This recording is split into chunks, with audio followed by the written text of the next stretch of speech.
Constantine I, also known as Constantine the Great, was the Roman emperor from 306 to 337 CE. He is remembered for his conversion to Christianity in 312 CE and his role in Christianizing the Roman Empire, spurred partly by a vision he experienced during the Battle of the Milvian Bridge that same year. Constantine's rise to power. The crisis of the 3rd century left the Roman Empire in turmoil, marked by droughts, plagues, inflation, and invasions. Civil wars among Roman generals led to a string of short-lived barracks emperors. Stability returned when Emperor Diocletian, 284 to 305 CE, divided the empire into east and west, appointing co-emperors along with Caesars and Augusti to manage rule. Constantine's father, Flavius Constantius, was a Caesar in the Western Empire and later became an Augustus. After retiring in 305 CE, Diocletian left a divided empire. When Constantius died near York in 306 CE after fighting the Picts in England, his legions declared Constantine Augustus. Civil wars followed, with Constantine facing Maxentius in the west. Their armies clashed near the Milvian Bridge on Rome's northern outskirts. Maxentius drowned in the Tiber, leaving Constantine as the West's sole ruler. The night before the battle, Constantine prayed for victory and experienced a vision or dream. He reportedly saw a symbol with the words, "In hoc signo vinces," in this sign, conquer. Accounts vary on what he saw. Eusebius, Constantine's court bishop, claimed it was the cross, while Lactantius, an advisor and tutor to his sons, described it as the Chi-Rho symbol, the first letters of Christ in Greek. Constantine credited his triumph to the Christian God. The Edict of Milan. Although Constantine is celebrated as the first Christian emperor, he wasn't the first to legalize Christianity. In the 3rd century, some generals issued local edicts of toleration to recruit Christians into their armies, but these often ended with the generals' deaths. In 311 CE, Eastern Emperor Galerius reversed his earlier persecution of Christians with the Edict of Toleration. Later, Licinius, another Eastern ruler, modeled an agreement with Constantine based on this edict. Together, they issued the Edict of Milan in 313 CE, ensuring religious freedom for Christians and promising compensation for confiscated properties. Rome had long tolerated diverse religions, with no official policy beyond mutual respect for the gods. Permission for gatherings was managed through licenses from the Senate, but Christians had often been denied these. The Edict of Milan granted Christians full rights to worship openly, placing their faith alongside countless other cults across the empire. Constantine's religious journey. The reasons behind Constantine's conversion remain debated. By 300 CE, Christianity had grown significantly, with around 3 million followers out of a 60 million population, while the Jewish community numbered about 11 million. Some suggest Constantine foresaw Christianity's rising influence, while others believe his upbringing influenced his beliefs. During Emperor Aurelian's reign, 270 to 275 CE, the cult of Sol Invictus, the unconquered sun, was promoted as a unifying state religion, blending elements of Jupiter, Apollo, and Mithras. Constantine and his father were members of this cult, which emphasized unity under one God, one empire. This background likely shaped Constantine's eventual embrace of Christianity. Constantine was likely introduced to Christian teachings during his travels with his father. Reports suggest he even assisted some Christians in receiving compensation for damaged property near Trier before his conversion. He spent time and was educated in various imperial courts, particularly under Diocletian. Whether his mother, Helena, was a Christian before his conversion remains uncertain. Such claims appear only in later, legendary accounts. Was Constantine a committed Christian? Many scholars continue to debate the sincerity of Constantine's conversion to Christianity. Critics often highlight, the Edict of Milan legalized Christianity but kept native cults intact. The Arch of Constantine, built in 315 CE near the Colosseum, features no Christian symbols and includes sculptures of offerings to Apollo, Diana, and Hercules. Coins issued during his reign depicted Constantine as Sol Invictus or Helios. Constantine delayed his baptism until his deathbed. However, these points don't necessarily prove a lack of commitment. Constantine ruled a vast and diverse empire where loyalty from all citizens was vital.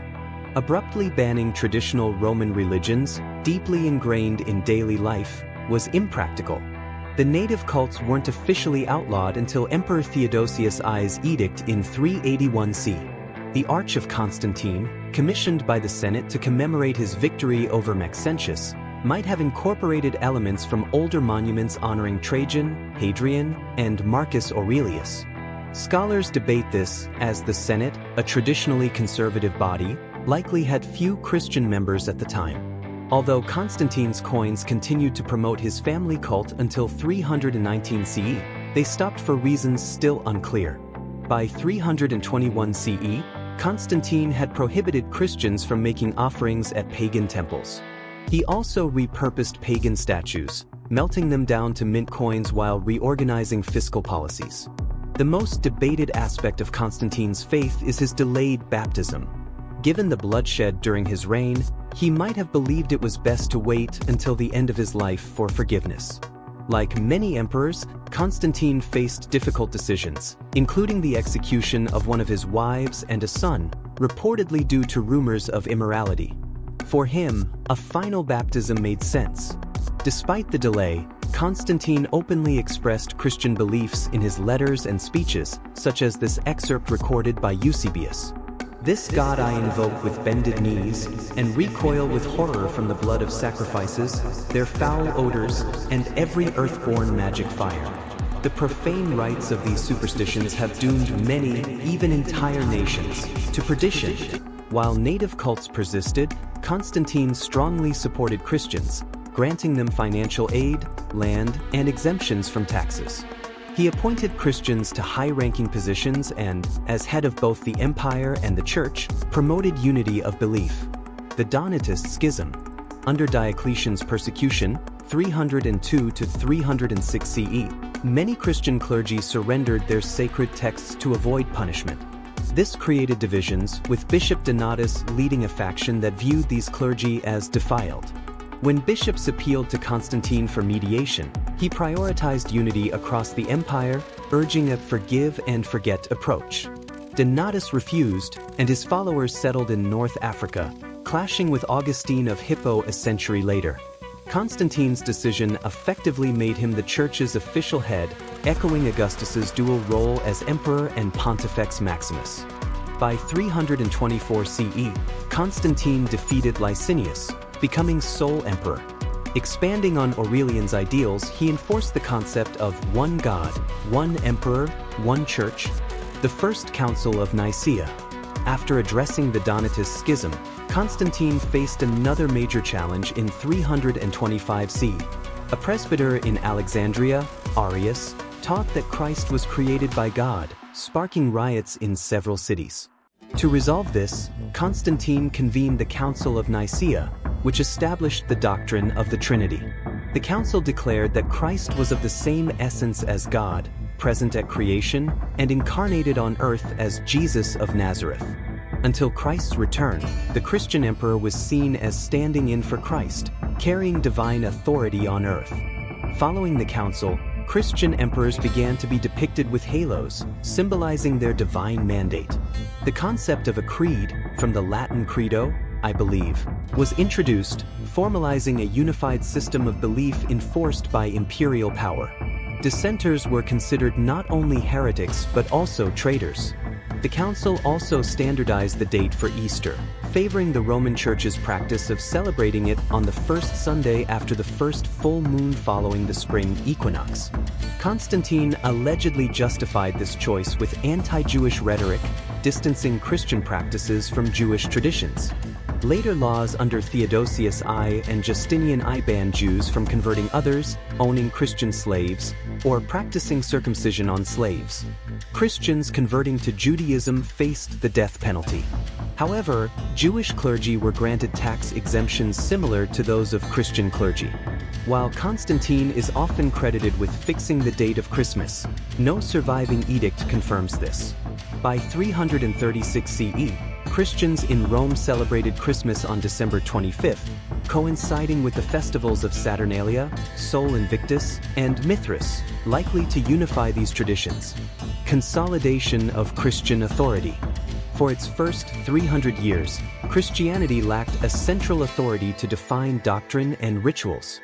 The Church Fathers of the 2nd century had begun shaping Christian dogma, which influenced Constantine's own beliefs. Under his rule, heresy was defined based on these earlier teachings. Properties of heretics were confiscated, and heretics were burned at the stake. The Church Fathers had also determined that only the Gospels of Mark, Matthew, Luke, and John were doctrinally correct, excluding others like the Gnostic Gospels. Scholars believe that these 4 Gospels, later compiled in the Codex Sinaiticus, became officially sanctioned during Constantine's reign. Christian art and architecture. Initially influenced by Judaism's ban on images, Christians avoided depicting religious figures. However, during Constantine's reign, Christian art flourished, especially in mosaics.